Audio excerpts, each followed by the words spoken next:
தமிழகத்தில் இருக்கக்கூடிய அனைத்து கட்சியினுடைய கூட்டத்தை சென்னையில் நடத்தி முடித்துவிட்டு நானும் நம்முடைய தொல் திருமாவர்களும் மற்றவர்களும் இங்கே வந்திருக்கிறோம். நேற்று நாம் அந்த கூட்டத்தை கூட்டி பல்வேறு கருத்துக்களை ஆலோசனைகளை எல்லாம் வழங்கியிருக்கிறோம். முக்கியமான ஒரு தீர்மானத்தையும் நிறைவேற்றியிருக்கிறோம். என்ன என்பது உங்களுக்கும் தெரியும். அடுத்த ஆண்டு நாம் எதிர்கொள்ள இருக்கக்கூடிய தமிழ்நாடு தேர்தலை அடிப்படையாக வச்சு வாக்காளர் பட்டியலில் ஏற்பட்டிருக்கக்கூடிய எஸ்ஐஆர் என்ற ஒரு திட்டத்தை அவர்கள் மையப்படுத்தி சீராய்வு என்ற பெயரில் ஒரு தீய செயலை, சதி செயலை தேர்தல் ஆணையம் செய்வதற்கு திட்டமிட்டிருக்கிறது. ஆக அதை தடுப்பதற்கான முயற்சியில் நம்முடைய அனைத்து கட்சி கூட்டத்தில் கலந்து பேசி தீர்மானத்தை நிறைவேற்றியிருக்கிறோம். அங்கே உரையாற்றி இருக்கக்கூடிய அத்தனை பேருமே நேர்மையாக தேர்தலை நடத்த வேண்டும், உண்மையான வாக்காளர் பட்டியல் அவசியம் என்ற கருத்தை வலியுறுத்தி பேசியிருக்கிறார்கள். அது மட்டுமல்ல, அதற்கு உரிய அவகாச காலத்தை கொடுக்கணும். பதற்றமில்லாத சூழலில் தான் அதை செய்யணும். அப்படி இல்லாமல் தேர்தலுக்கு இன்னும் சில மாதங்களே இருக்கக்கூடிய இந்த சூழ்நிலையில் முழுமையான திருத்தப் பணிகளை செய்ய தேர்தல் ஆணையம் நினைக்கிறது. அதற்கு காரணம் உண்மையான வாக்காளர்களை நீக்குவதற்கான தந்திரம். அது அதைத்தான் பீகார் மாநிலத்தில் செஞ்சாங்க. இப்போ மற்ற மாநிலங்கள் செய்வதற்கான முயற்சியில் ஈடுபட்டிருக்கிறாங்க. பீகாரில் இதை செஞ்சப்போ தொடக்கத்திலேயே தமிழ்நாட்டிலிருந்து முதல் எதிர்ப்பு குரலை நாம தான் பதிவு செஞ்சுருக்கிறோம்.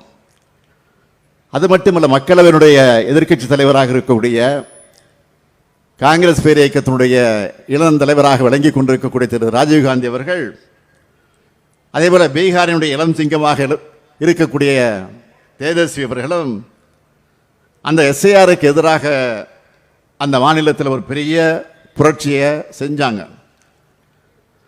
அதை தொடர்ந்து உச்சநீதிமன்றத்தில் வழக்கும் தாக்கல் செய்யப்பட்டிருக்கக்கூடிய நிலையில் தேர்தல் ஆணையம் அதற்குரிய பதிலை சொல்லலை, உரிய விளக்கத்தையும் சொல்லலை.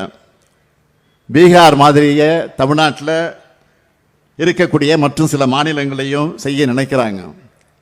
அதை தடுத்து நிறுத்தத்தான் நாம் அனைத்து கட்சி கூட்டத்தை நேற்றைக்கு கூட்டி தீர்மானத்தை நிறைவேற்றியிருக்கிறோம்.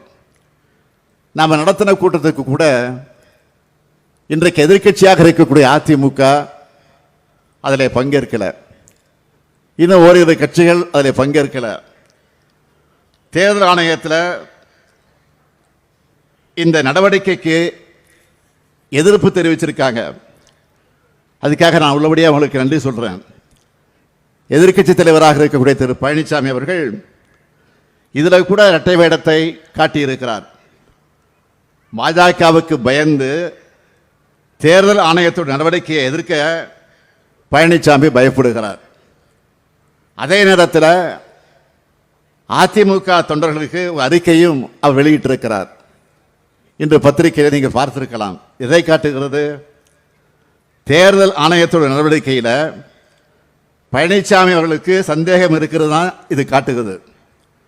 ஆனால் அவரால் வெளிப்படையாக இதை எதிர்க்க முடியல. தான் பாஜகவுடைய பாதம் தாங்கி பழனிசாமி என்பதை நொடிக்கு ஒரு முறை அவர் நிரூபிச்சுக்கிட்டு இருக்கிறார். நான் உறுதியாக சொல்கிறேன், பாஜக எப்படிப்பட்ட சதி செயலை செய்தாலும் அவங்களால தமிழ்நாட்டில் எதுவும் செய்ய முடியாது என்பதை அழுத்த திருத்தமாக நான் குறிப்பிட விரும்புகிறேன். அதனால தான் தங்களுடைய திட்டங்கள் தமிழ்நாட்டில் எதுவும் எடுபட மாட்டேங்குது என்கிற அந்த ஆத்திரத்தில் தான், நம்ம மேலே இருக்கக்கூடிய வன்மத்தில் தான் இப்போ என்ன பேசுகிறாங்க. அதிலும் குறிப்பாக மாண்புமிகு பிரதமர் மோடி அவர்களே போய் பீகார் மாநிலத்தில் போய் என்ன பேசியிருக்கிறார்.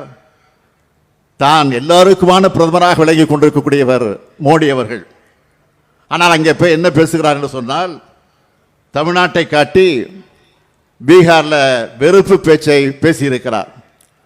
வந்தாரை வாழ வைக்கக்கூடிய தமிழ்நாட்டை எல்லோருடனும் சகோதரத்துடனும் பழகக்கூடிய நம்மை பற்றி இந்த மண்ணில் வாழக்கூடிய எல்லாருக்கும் நல்லா தெரியும். கடந்த 1ஆம் தேதி வெளியாகி இருக்கக்கூடிய தினத்தந்தி நாளிதழ்கள் கூட பீகார் மாநிலத்தைச் சேர்ந்த மக்கள் அழைத்திருக்கக்கூடிய பேட்டியை நீங்கள்லாம் பார்த்துருப்பீங்க. அதெல்லாம் பார்க்கும்போது எனக்கே பெருமையாக இருக்கிறது.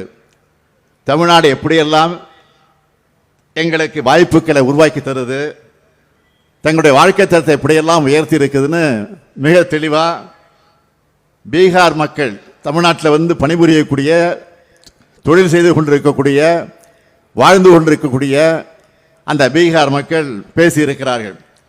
ஆனால் மாண்புமிகு பிரதமர் அவர்கள் பீகாரில் வாக்கரசியலுக்காக அங்கே போய் நாடகத்தை நடத்தியிருக்கிறார். நான் கேட்கிறேன், மாண்புமிகு பிரதமர் மோடி அவர்கள் பீகாரில் பேசின அதே கருத்தை இந்த தமிழ்நாட்டில் வந்து பேச முடியுமா? பேசுவாரா? பேசுவதற்குரிய தைரியம் இருக்கிறதா என்ற கேள்வியைத்தான் நான் கேட்க விரும்புகிறேன்.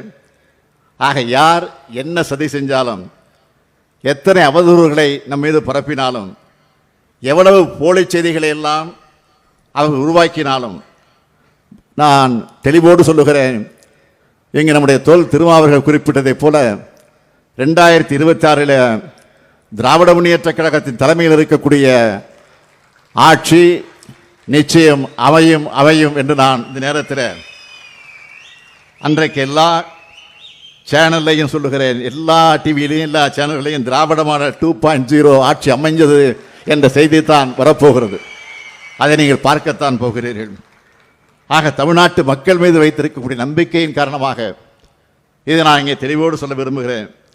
ஆக 7வது முறையாக கழகம் ஆட்சி அமைய நீங்கள் எல்லாம் உறுதுணையாக, உற்ற துணையாக இருக்க வேண்டும் என்று நான் இந்த நேரத்தில் கேட்டுக்கொண்டு, 2021 தேர்தலில் தமிழ்நாட்டை கொத்தடிமை அதிமுகவிலிருந்து மீட்டிருக்கிறோம். 2026 தேர்தலில் தமிழ்நாட்டை பாஜக அதிமுக கும்பலிடமிருந்து பாதுகாக்கக்கூடிய தேர்தலாக அமையப் போகிறது. எனவே கலைஞருடைய உடன்பிறப்புகளாக இருக்கக்கூடிய நீங்கள் அதை நிரூபிக்க வேண்டும். அதற்கான வெற்றிக்கு நீங்கள் உழைக்க வேண்டும். இந்த மகிழ்ச்சியான நேரத்தில் மணமக்கள் கிட்ட நான் அன்போடு கேட்டுக்கொள்ள விரும்புகிறேன். நீங்கள் அடைந்திருக்கக்கூடிய பெயர் ஒருவேளை தமிழில் அழைக்க முடியாத நிலையில் இருக்கலாம். ஆனால் உங்களை அன்போடு நான் கேட்டுக்கொள்ள உரிமையோடு கேட்டுக்கொள்ள விரும்புகிறேன். மணியின் மீது நான் வைத்திருக்கக்கூடிய பாசத்தின் காரணமாக கேட்டுக்கொள்ள விரும்புகிறேன். உங்களுக்கு பிறக்கக்கூடிய குழந்தைகளுக்கு அழகான தமிழ் பெயர்களை சூட்டுங்கள். தமிழ் உணர்வை தமிழகத்தில் உருவாக்குங்கள். அதற்கு நீங்கள் உறுதி தர வேண்டும் என்று அந்த நேரத்தில் அன்போடு கேட்டுக்கொண்டு, புரட்சி கவிஞர் பாவேந்தர் பாரதிதாசன் எடுத்துச் சொல்லியிருக்கக்கூடிய வீட்டிற்கு விளக்காய் நாட்டிற்கு தொண்டர்களாய் மணமக்கள் எல்லா நன்மைகளையும் பெற்று வாழுங்கள் வாழுங்கள் வாழுங்கள் என்று வாழ்த்தி விடைபெறுகிறேன். நன்றி, வணக்கம்.